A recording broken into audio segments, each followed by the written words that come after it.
Before getting to specific candle diagrams, it's important to remember that candle charting is more effective when candle patterns are found in established trends. Individual candle patterns are important, however, understanding general price action is more useful, because candles that form on real-life charts won't always follow the exact picture-perfect candle proportions seen in the diagrams. A candle pattern demonstrating downward reversal potential is called the shooting or bearish star. Regardless of which name is used, the general proportions are a real body concentrated towards the lower third of the candle's high-low range. Consequently, this creates an upper wick that is proportionally longer than the real body. Ideally, this would be 2/3 the length of the high-low range.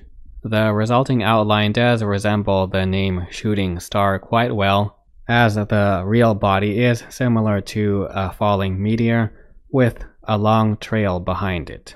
Often the lower wick will be very short or non-existent. Certainly the red version of this candle pattern will be slightly more bearish than the green version. However, the same general price action is an uptrend that has continued briefly, but towards the end of the session, the candle closes back towards the open and closer to the low, indicating weakness of the upward intent and stronger concentration and interest to move lower. In terms of the broader context of general price action, a downward reversal is even more likely to follow this candle if it is found at an established resistance area, and the following candle trades and preferably closes below the low of the bearish star. If the bearish star is found within a sideways range, there is still bearish intent within the market, however it is to a much lower degree,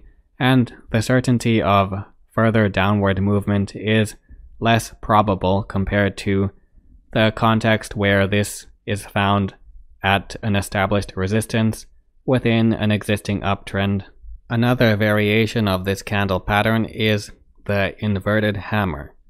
This is due to the obvious shape of an upside down hammer. This is referring to the exact same candle we just covered that was called the shooting or bearish star, with a longer upper wick and shorter real body that is concentrated towards the lower third of the high-low range. The reason why the inverted hammer is categorized differently is because it is found within the context of an established downtrend.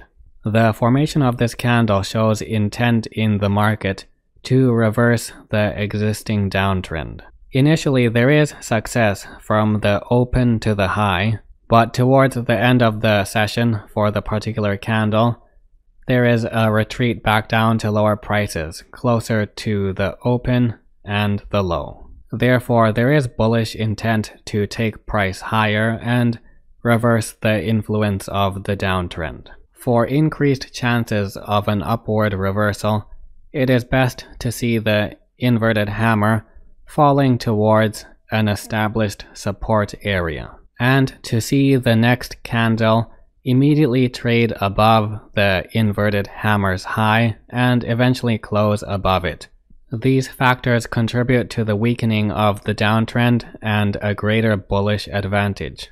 As we will see with all reversal candle formations, the faster the market follows through with the next few candles trading in the direction of the reversal, the greater chances for a strong and stable new trend to form. Also, since the inverted hammer is a bullish reversal candle, a green one will be slightly more bullish than a red one.